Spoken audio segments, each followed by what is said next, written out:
Jisoo was halfway through the partnership meeting when the projector blinked and opened the wrong file. A photograph filled the screen. Mirabel Okafor lay asleep on a man's shoulder in a dim restaurant. His arm circled her waist, his hand spread over her hip. A timestamp glowed in the corner. 2 nights ago. The boardroom went dead silent. A director let out a shaky laugh. "Is that her?" Mirabel jolted up, chair scraping. "That's not... I didn't send that, I swear." Her voice broke. The junior analyst at the laptop fumbled, face red, and the image vanished. But the damage stayed, hanging like smoke. Jisoo stood slowly. His chair slid back with a hard rasp. He looked at Mirabel once, then at the empty screen. "Who is he?" he asked. He didn't raise his voice. The calm made the question cut. Mirabel's throat went tight. "It's complicated." "Complicated doesn't put his hand on your waist," someone muttered before going quiet. Mirabel's eyes stung. "I didn't even know that photo existed." Jisoo's gaze didn't waver. "Mirabel, who is he?" She gripped the table edge until her knuckles whitened. "His name is Dio." A few people shifted. 2 Nigerian advisors on the Zoom screen looked away. Jisoo noticed, and something colder moved through him. "He's the reason I started the Rise initiative," Mirabel added, forcing her voice steady. A director frowned. "Weren't you engaged?" Mirabel swallowed. "I wasn't just engaged." Her voice dropped to a raw whisper. "I was still tied to him, until last week." The room tightened with shock. Jisoo's eyes darkened. "You told me you were healing," he said. "You didn't tell me you were still bleeding." Mirabel flinched. "I wasn't hiding. I went to end it." 2 nights ago?" he asked. "That was the last time. I returned something.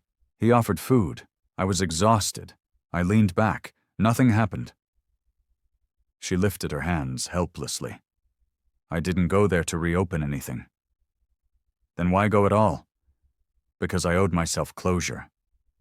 Her voice sharpened with pain. "Because I wanted the past to stop breathing on my neck." A man on the board cleared his throat. "If this creates a conflict..." "It doesn't," Mirabel snapped, then softened. "He has no ties to this project." Jisoo turned to the room. 10 minutes, everyone out, except Mirabel." There was a beat of stunned hesitation. Then chairs scraped and people filed out, murmuring. The Zoom screens went dark one by one. The door clicked shut. Mirabel stayed standing, heart hammering. For a second she saw the last few weeks in flashes. Jisoo listening after meetings as if her words were oxygen. The quiet wildflowers that kept appearing at her hotel. His message the night before. "Tomorrow is yours. Don't be afraid." She hadn't been afraid until now. Jisoo faced the window. Singapore's skyline glittering. Below. When he spoke, he didn't turn. "Is he going to be a problem?" "No," Mirabel said quickly. "I ended it properly last week. He knows." "Why didn't you tell me you were still involved until last week?" "I wasn't involved. Not in the way you think." She exhaled. "I told you my engagement ended 2 years ago. I didn't want my work reduced to my heartbreak." "But it already has," he said. The truth hurt. Mirabel steadied herself. "I control what it is, not what it looks like." Jisoo turned. His face was controlled, but his eyes weren't. "Do you know what this will look like to my board? To the press?" Mirabel felt heat rise in her chest. "I can handle noise." "Can your charity handle it?" he countered. That landed deep. Mirabel's mouth went dry. The women she served didn't deserve to become collateral. She stepped closer, voice low. "The Rise initiative is bigger than my past. It was born from it, yes, but I'm not going back. If you still believe in the mission, we proceed. If you don't, say so now. Mirabel, he said, and the way he said it wasn't corporate. It was personal, almost painful. I don't want to be another man in your life who becomes a headline you have to survive. Her breath caught. Then don't be, she whispered. Be the one who lets me finish what I started. Jisoo held her gaze like he was measuring something he couldn't put in a spreadsheet. I believe in the mission, he said. Mirabel's shoulders loosened a fraction. And I believe in you, he added softer. I just need to know he can't pull you back. He can't pull someone who has already walked away. Her eyes glistened. I'm done being the girl who waits for a man to choose her. I chose myself. Outside, a knock. Sir, time? Jisoo glanced at the door, then back at her. If there's anything else out there, any photo, any loose end, tell me before it lands on that screen again. I'd rather hear it from your mouth than from a stranger's click. I will, she said. I promise. And I'm sorry you had to see it like that. He shook his head once. I'm not sorry I saw the truth. I'm sorry it hurt you. That nearly undid her. She looked away fast, blinking hard. They stepped back into the boardroom together. Faces rose to meet them, cautious, curious, already calculating headlines. Jisoo took his seat at the head of the table, Mirabel beside him, chin high even though her pulse still shook. A director tried to smile. Shall we proceed? Jisoo's voice came out steady, but Mirabel heard the steel underneath. We proceed. The Rise Initiative is our partner, and I expect this room to treat Ms. Okafor's work with respect. Respect. Not pity. Not suspicion. Mirabel inhaled slowly. Thank you, she said under her breath. He didn't look at her, but his reply was just as quiet. Don't thank me yet.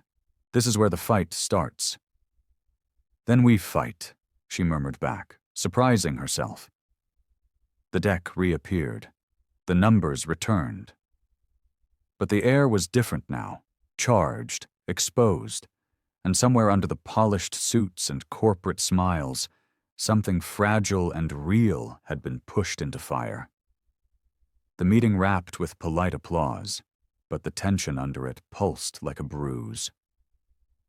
As soon as the board members filed out, some stealing glances at Mirabel, she let out a slow breath she hadn't realized she'd been holding. Jisoo remained seated, fingers pressed together beneath his chin, eyes fixed on the table as if replaying the whole disaster frame by frame. She didn't want to intrude, but she also couldn't just walk away. Jisoo, she said quietly, if you need space, I can... He shook his head once. No. Stay. The single word anchored her to the carpet. He finally looked at her. You did well, even after that interruption. It wasn't nothing, Mirabel said, her voice breaking with something she was trying to hide. It was humiliating. Not your fault. It felt like it. He hesitated, then leaned forward. I meant what I said in there. We move forward. But you need to understand something. His eyes softened in a way that made her chest ache. I'm not worried about my reputation. I'm worried about you. She swallowed. I'm not fragile. I didn't say you were. His gaze didn't shift from hers. I said I'm worried. The sincerity in his tone rattled her in a gentle but undeniable way. She opened her mouth to answer, but the door clicked, and his assistant stepped in. Sir, your next meeting is waiting. Jisoo didn't look away from Mirabel. Reschedule. The assistant's eyes widened slightly, but she nodded and stepped out again. Mirabel stared at him. You didn't have to do that. Yes, he said quietly. I did. Something fluttered in her stomach. something she had not felt in years. It scared her, but for once, in a way that didn't hurt. He stood. "Walk with me." They left the conference room and stepped into the quiet hallway leading toward the south balcony. A wall of glass stretched across the space, offering a panoramic view of Singapore's skyline. Daylight bounced off the buildings like scattered diamonds. Mirabel slowed, her fingertips brushing the railing. "It's beautiful." "It's loud," Jisoo said, "but from here it looks peaceful." "You always talk like your world is a battlefield." He didn't deny it. They stood in silence for a moment, letting the city breathe below them. Finally, Mirabel spoke. "There's something else I should tell you. Not about Dio, he's done, but about me." Jisoo's attention sharpened instantly. "I didn't start the Rise initiative because I'm some saint," she said. "I started it because I was falling apart, and I needed something bigger than my pain. Something that made sense when everything else stopped making sense." "That's what strength looks like," Jisoo said. She shook her head, almost laughing. "No, that's what desperation looks like. Desperation can be the beginning of power." Mirabel met his eyes. "You say that like you've lived it." He didn't speak for a long moment. She thought he wouldn't answer at all. "Then, when my father died," he said quietly, "the company was drowning. I was 24. I didn't have the option of breaking. People were watching, waiting for me to fail. I learned to bury everything under discipline. It kept me upright. But it also kept me alone." She watched him, really watched him, and saw the cost behind the polished exterior he wore so flawlessly. "No one should carry that alone," she murmured. "I'm used to it. That doesn't make it right." Their eyes held, an unspoken acknowledgement passing between them. Something was growing there, delicate but impossible to ignore. Mirabel pulled her gaze away first. "I should get back to my hotel.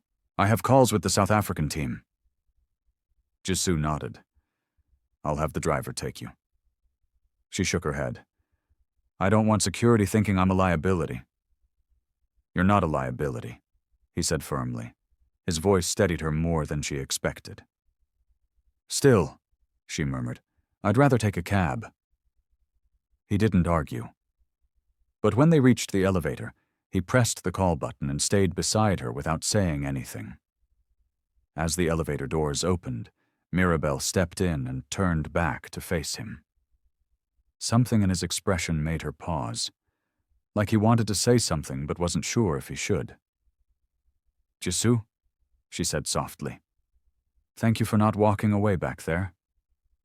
He held her gaze. "I wasn't tempted to walk away." The door almost closed, but his hand shot out, stopping it. He leaned slightly forward, not too close, not crossing a line, but close enough that she felt warmth thread between them. "Whatever comes next," he said quietly. "Don't handle it alone." Her breath caught. "I won't." The doors slid shut. Mirabel pressed her back against the glass wall of the elevator, exhaling shakily. Something had shifted today. Something irreversible. She opened her phone, intending to check messages, but froze when she saw a new text.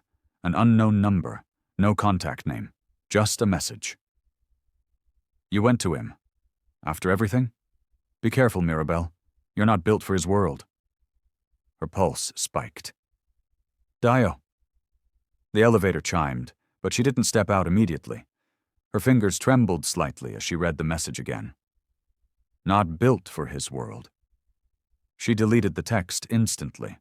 She wasn't letting her past follow her into her future. Not again. Not this time. She straightened her shoulders, stepped out of the elevator, and walked toward the exit, only for a familiar figure to be waiting outside the building. Not Jisoo, not security. Dio, standing by the curb like he had every right to be there, his expression unreadable. Mirabel stopped breathing for a second. He gave a slow smile. You didn't think I'd let you disappear without talking, did you? Her eyes narrowed. We talked. I said goodbye. Not properly, he murmured. I don't owe you anything. You owe yourself clarity, Dio said, stepping closer. And maybe I owe you the truth. Mirabel's stomach twisted, not in fear, but in dread of what he thought he could still say to her. What truth? She asked. That picture? Dio said softly.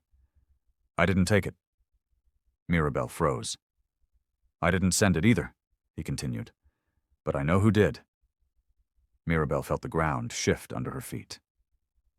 What do you mean you know who did? Dio watched her closely, almost too closely. You think I'd embarrass you in front of your new people? He scoffed. I'm not that petty. Yes, you are, she said quietly. You always were? His jaw tensed, but he pushed past it. Mirabel, that picture wasn't taken 2 nights ago. I checked the metadata.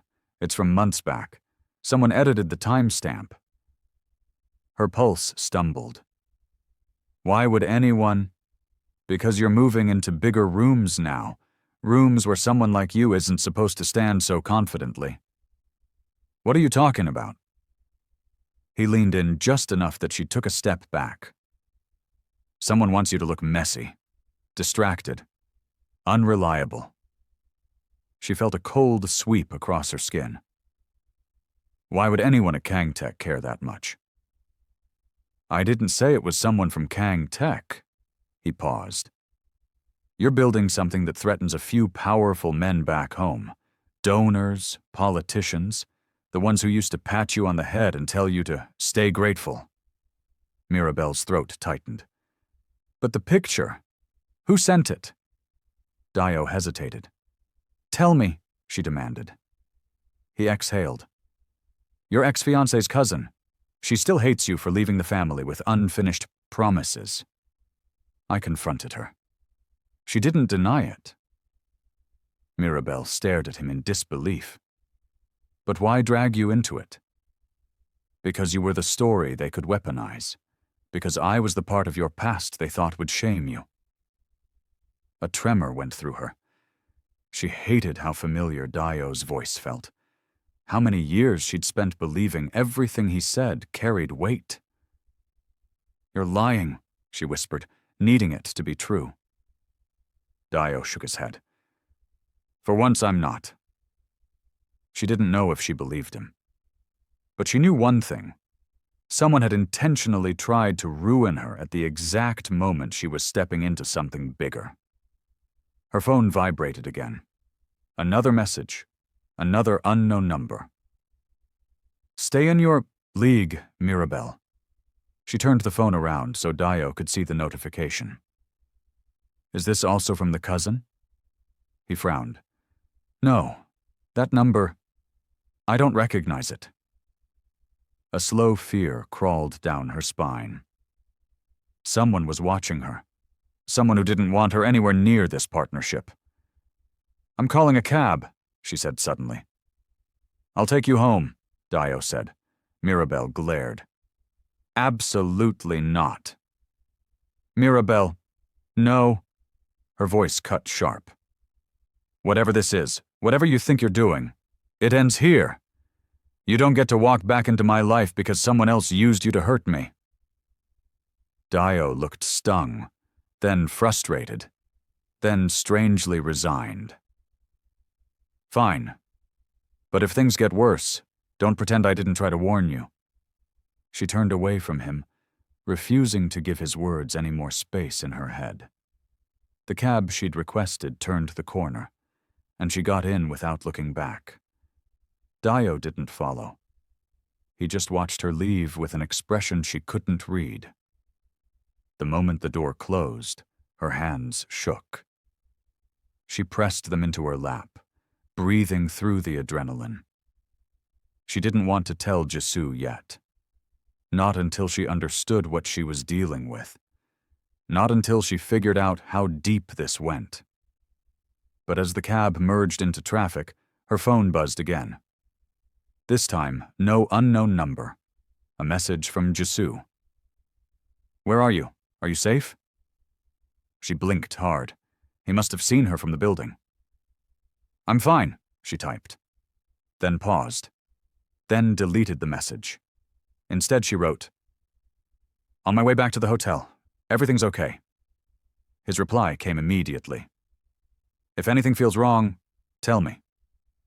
She leaned her head back against the seat, staring at that message. Something inside her softened in a way that terrified her more than the threats. Later that evening, the hotel room felt too quiet.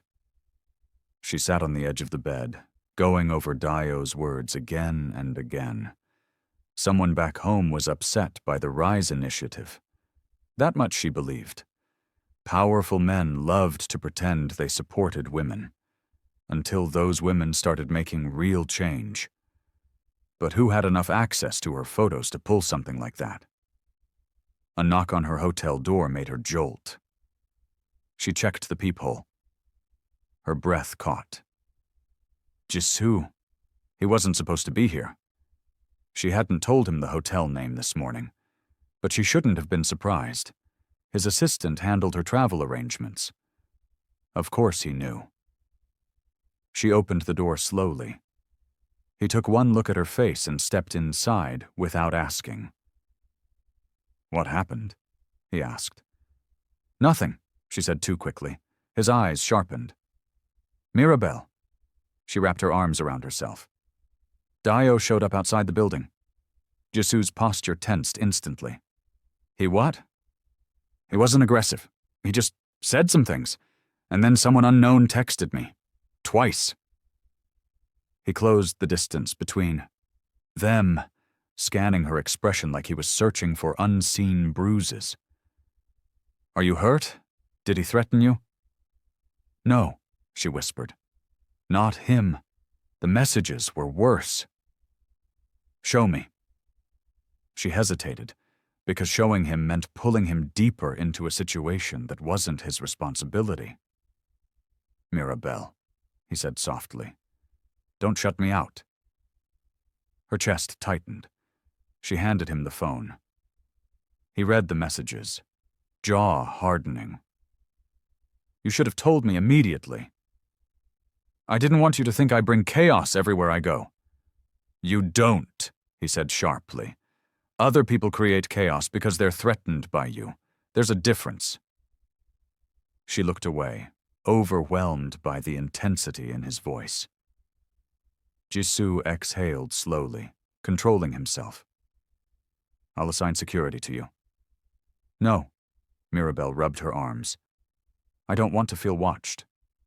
"It's safety," he insisted. "It's pressure." His expression softened. "Mirabelle, someone is targeting you. And now that you're connected to Kangtech, they'll keep trying." "Why?" she asked, voice cracking. "Why am I suddenly such a threat?" Jisoo stepped closer. Not touching, but close enough that she felt the air shift. "Because you're powerful," he murmured, "and people who fear your rise will always try to break your wings before you fly." She closed her eyes, letting the words settle.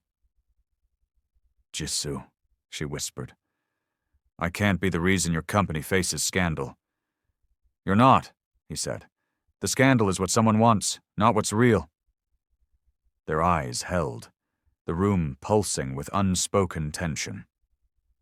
Then Mirabelle's phone buzzed again. Both of them froze. No name, no preview, just a number and a message bubble sitting there unopened. Mirabelle's pulse spiked. Jisoo reached for the phone slowly. "Let me see," he said. Mirabelle's hand trembled as she unlocked the screen and passed it to him. He opened the message, and his expression changed instantly. Dark, furious, protective, all at once. Mirabelle's breath caught. "What does it say?" Jisoo turned the screen toward her. The message said, "You think he can protect you? Ask him what he's not telling you." Mirabel stared at the message until the words blurred. Ask him what he's not telling you. Her heart thudded painfully, a cold pulse of fear shooting through her chest. She looked up at Jisoo slowly. "What does that mean?" "It means someone's trying to turn you against me," he said, voice low but unwavering. "But why target you? They don't know anything about us." The moment the words left her mouth, she regretted them. Her cheeks flushed. "I mean, about our connection, our work, I meant—" Jisoo stepped closer, voice barely above a whisper. "Mirabel, look at me." She lifted her eyes. "I haven't lied to you," he said, "and I'm not hiding anything about Dio or the picture or your project." "Then what is—" "I am hiding something," he said finally, jaw tightening. "But not about you." Her breath hitched. "About what, then?" "About the board." His eyes held hers. "About why they're suddenly so eager to support the Rise initiative. Why they insisted on reviewing your proposal personally. Why certain people pushed for me to be the one handling this deal." Mirabel's chest tightened with unease. "I thought that was because they value your mission?" He shook his head, eyes dark. "Some do, but not all. Someone on that team is using you as leverage." "Leverage for what?" He looked away, exhaling sharply. "Power." Mirabel felt the room tilt slightly. "I don't understand." Jisoo finally looked back at her. "There's a faction within the board trying to undermine my leadership.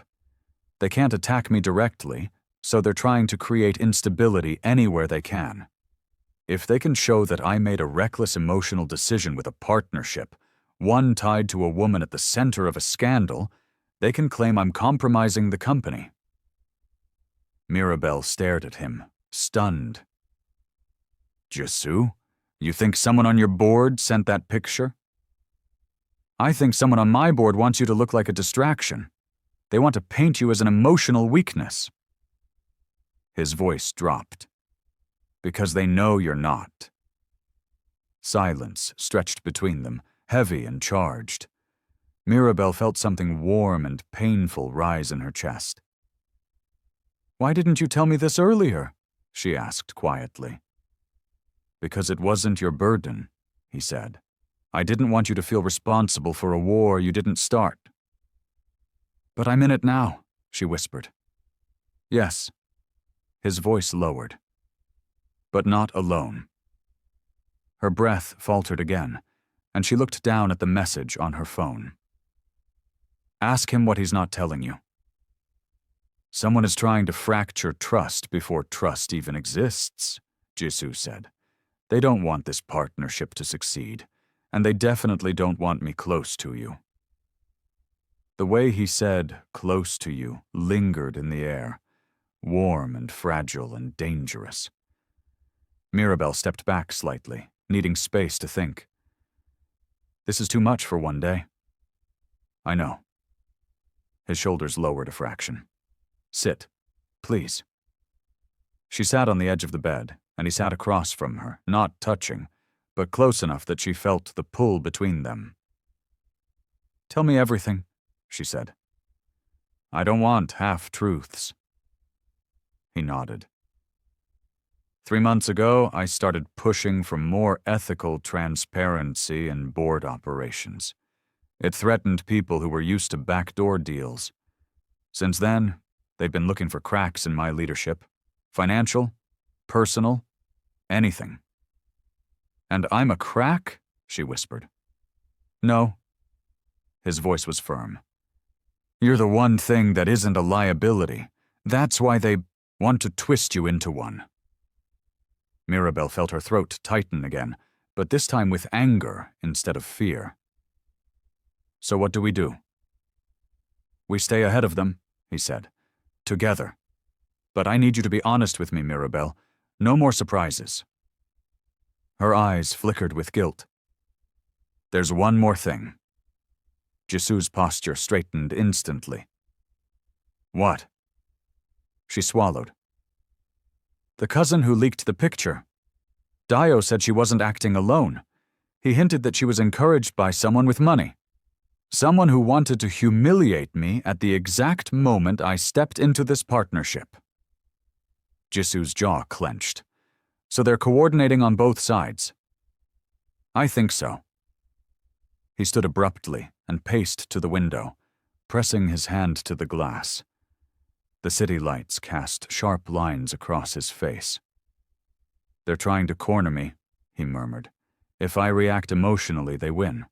If I ignore an attack on you, they win. He turned. They're using you because they know I care. Those words landed with the force of a confession. Mirabel froze. Jisoo. He moved toward her again, slower this time, like he didn't want to startle her. I didn't plan it. I didn't expect it. But after today, after that photo, after the way you stood in that room, I realized something I've been trying not to admit. Don't say it, she whispered, standing too fast. Not now. Not when everything is already on fire. He stopped, but his eyes didn't waver. You're not the fire, Mirabel. You're the reason I'm fighting. Her breath shivered in her chest. He stepped closer, stopping just inches away. Tell me you don't feel it too, he said softly. She closed her eyes. I feel it. That's the problem. Why is it a problem? Because caring about you will make me stupid, she whispered. And being stupid is what almost destroyed my life before. You're not stupid, he murmured. You're guarded, and you have every right to be. Her lashes trembled. Jisoo, everything is already fragile. If we make a wrong move... I don't want to make a move you're not ready for, he said, but I'm not pretending anymore. The air between them pulsed with tension, soft, charged, terrifying. Then her phone buzzed again. Mirabel flinched, breaking the moment. She looked at the screen. Another unknown number. Another message. Her hand trembled as she opened it. The message read, "Check the news." Jisoo stepped forward instantly. What is it? Mirabel didn't answer. She opened the browser with shaking fingers. A headline flashed across the screen, bold and merciless. Kangtech CEO linked to Nigerian activist in leaked romantic involvement scandal. Her knees buckled slightly. Jisoo grabbed her arms to steady her. Mirabel. She stared at the screen, voice barely a whisper. They're already twisting the story. Mirabel couldn't tear her eyes away from the headline. The words felt like glass pressed against her skin. Sharp, cold, intentional. Jisoo gently pulled the phone from her trembling hands and stared at the article, his jaw tightening with every sentence. They worked fast, he muttered. Too fast. Mirabel pressed a palm to her forehead, trying to breathe. How did they get this out within minutes? They're not reacting to the photo. They planned this. Yes, Jisoo said, voice low. And they wanted it to explode before either of us could control the narrative.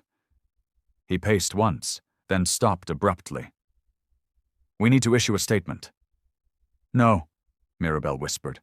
His head snapped in her direction. No. If we respond now, it looks like guilt, or fear, or whatever they want it to look like. They're not just accusing us of inappropriate involvement. They're trying to discredit the Rise initiative before it grows. Jisoo studied her face, and she could see the war inside him. Logic pulling one way, instinct pulling the other. What are you suggesting? He asked quietly. That we don't react on impulse, she said, her voice steadier now. We wait. We find out who's coordinating this. Then we decide. Mirabel, waiting allows them to... I'm not saying wait forever, she cut in. I'm saying wait until we know who we're dealing with. He exhaled through his nose, clearly not used to stepping back when someone else was under attack. You think the same people who sabotaged my board meeting are tied to the cousin who leaked your photo? I think someone is playing both sides, Mirabel said softly. Someone who wants us to destroy each other before this partnership even begins. Her phone buzzed again. She flinched. No, Jisoo said quickly, taking her hand. Don't look at it yet. The warmth of his touch, the way his fingers wrapped around hers so naturally, sent a rush through her chest she didn't want to acknowledge. Not now. Not here. Jisoo, she whispered. I'm scared. He stepped closer, not touching her face, but near enough that she felt surrounded by him. His presence, his steadiness, his frustration, his protectiveness. You don't have to be scared alone. I know, she said weakly. But maybe I shouldn't have come here. Maybe getting involved with Kangtech on this level was too dangerous. Maybe I should have signed with a different sponsor or... Stop. His voice snapped sharp enough to silence her. You're not the problem. She blinked, eyes stinging. Then what am I, Jisoo?